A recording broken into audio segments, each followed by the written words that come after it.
Hi, I'm José Pereira, and I'm Chief Scientific Officer of Pallium Canada. We live in an era of accountability and of evidence-informed practice. And so I think it's extremely important that we're always asking ourselves, what's the impact of what we do?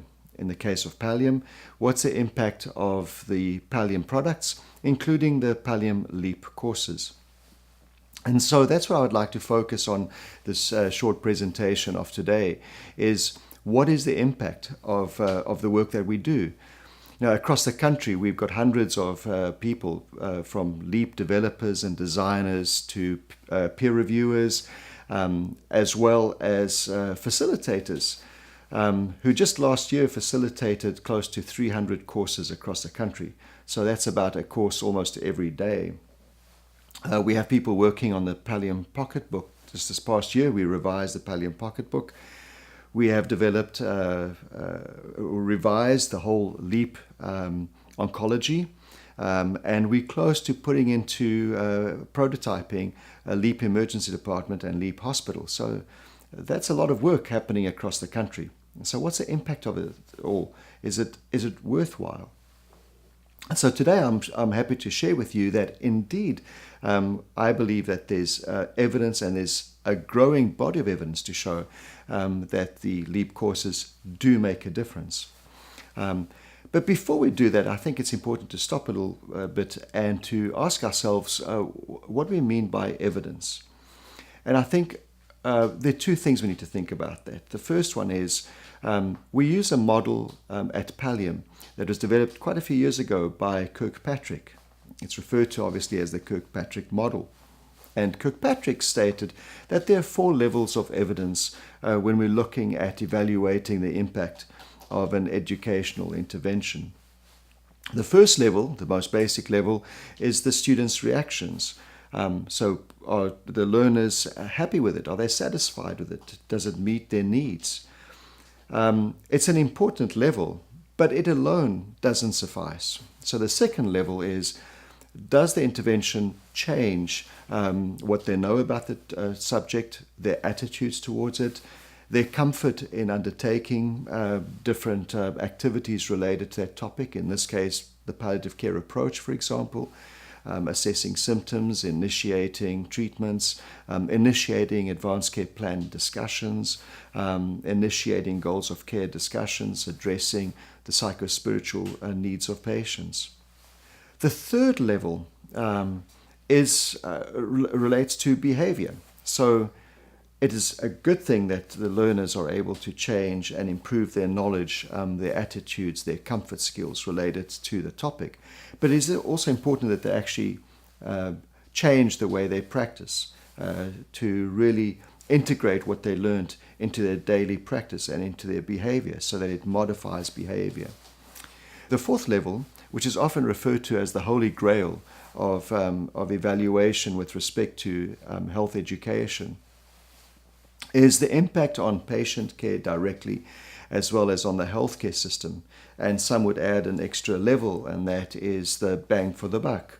Was it worthwhile all the investment? So as we study this impact with Pallium, we're looking at these different levels, and I'll come back to that. The second thing I think we need to think about evaluation relates to something actually that Albert Einstein said quite a few years ago.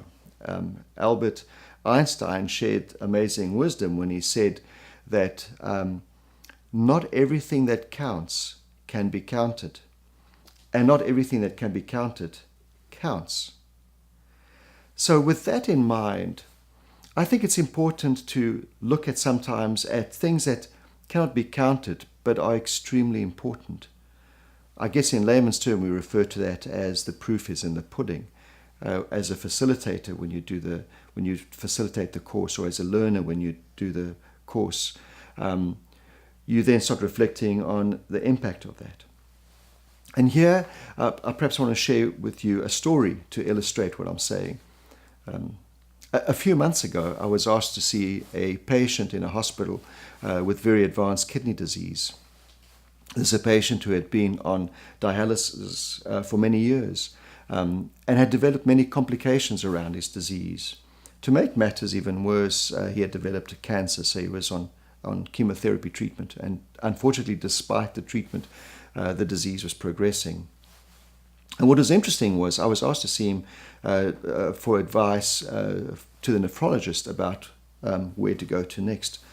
And when I spoke to him, he shared with me that up until a few months before that, he had been experiencing significant burden from the treatments. So he had reached a point where he felt that the treatments were interfering with his quality of life much more than the actual disease and its complications were. But he didn't want to share that with anyone because he felt that if he shared that with anyone, it would be perceived as though he was giving up, or it would be perceived as though he wasn't willing to fight the fight anymore. And so he was pleasantly surprised when one day his nephrologist sat down with him and said, look, let's look at the whole thing. Let's look at what your quality of life is at this time. Let's ask ourselves, what are you experiencing from your disease, and what's the experience of the treatments? And let's stop for a while and rethink this all and ask ourselves, what is the best course of action here, given what's important for you, what your values are, and what you want at the end of life? And he said that for him was an eye-opener, was a very important moment, because suddenly it gave him the permission to rethink what he was doing. And he also said that a few months ago, the nephrologist and the nursing team had started doing different things with his treatments to control his pain and shortness of breath, and that had made a big difference. When I called the nephrologist to discuss the case with him, the nephrologist said that he had participated in a LEAP renal course a few months before, and that had opened his eyes to the importance of thinking of the person as a whole person, the importance of exploring the illness experience, and the impact of not just the disease but also the treatments, and to stop and open up the doors for patients to think through what is important for them. So there's an example of a course impacting how a nephrologist in this case and nephrology nurses were providing palliative care to their patients. And this is a story illustrating how a patient benefited from it. I wish that over the years I had recorded and captured hundreds of similar stories that I've heard across the country, not just from healthcare professionals, but also from patients. In fact, in one particular case that comes to mind, the family of a friend of mine whose team had undergone a LEAP training and what a difference that had made. So that's examples of things that count, but haven't necessarily been counted. But I'm happy to say that we are also looking at things that can be counted and should be counted. So in Pallium, when we're looking at evaluation, we don't ignore those stories that count but cannot be counted. But we also try and look at the evidence from the different perspectives so that we can get the full picture. And so let's go back to Kirkpatrick's model. Is there evidence that the LEAP courses are appreciated by learners? So I'm happy to share with you that one of the highlights of this past year was a major study which we undertook. It involved over 7,000 learners, over 400 LEAP courses that were conducted across the country from April 2015 until March of 2017, so 2 fiscal years. And all the LEAP core, all the LEAP mini, all the LEAP renal, and all the LEAP long-term care courses were included in this study. As many of you know, in each of the courses, we ask learners to complete some instruments before they do the courses. We call these the knowledge, the attitudes, and the comfort instruments. These are standardized instruments that over the years we've developed in accordance with best practices regarding instrument development. So we've got some evidence to show that they are indeed valid, and there's evidence of validity across different domains of validity for these instruments.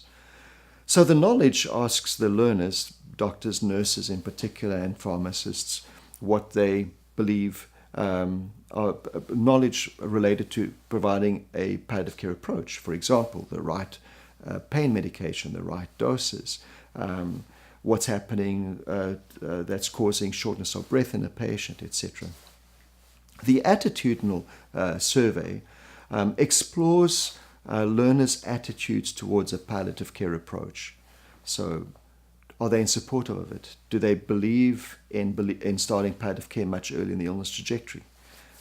Do they see palliative care as being applicable not only to cancer patients but to non-cancer diagnoses, etc.? The comfort instrument is interesting in that our starting point is that if someone is not comfortable doing something, they're less likely to do it. So if they're uncomfortable initiating a discussion, as a nephrologist did, about let's stop and talk about options other than continuing with dialysis. Let's stop and talk about what are values and end-of-life care aspects that are important for you. If you're uncomfortable doing that, then you're unlikely to do it. And in fact, the nephrologist said to me prior to the course, I was very uncomfortable initiating those discussions. I didn't know how to do that, so I would avoid them. So that's a comfort. We also ask learners at the end of every course to identify 3 or 4 things that they will change in their practice as a result of undertaking the course. And that we call the commitment to change statements. 4 months, and they complete all this online and we capture all the data. 4 months later, our learning management system sends them a message automatically that says, 4 months ago when you finished the course, you committed to undertaking the following changes in your behavior and what you do. To what extent have you implemented those changes in your daily practice? And please provide examples. And if you weren't able to implement them, then share with us the challenges or barriers that you encountered that prohibited you from undertaking those changes. That we call the 4-month commitment to change reflection. And in this study, which involved, as I said, over 7,000 learners, of which about 2/3 were nurses, a quarter were physicians, and then a quarter, the rest of the other quarter was made up of pharmacists, social workers, and other professionals, because all our courses are generally interprofessional. So we looked at all these parameters across the courses. We looked at response rates, so on average, across the different courses and across the different professions, the response rates immediately before the course was in the order of about 70 to 80% and sometimes higher. The response rates after the course varied from 50% to about 75%, depending on the course and the profession.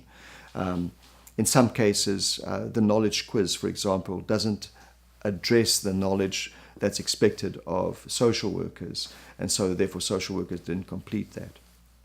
But we looked at the response rates, and we looked at the responses. So did it change knowledge? Did it change attitudes? Did it change comfort? Well, I'm happy to report that the evidence shows significant improvements. And this is across most professions and across the different courses, improvements in knowledge, attitudes, and also comfort.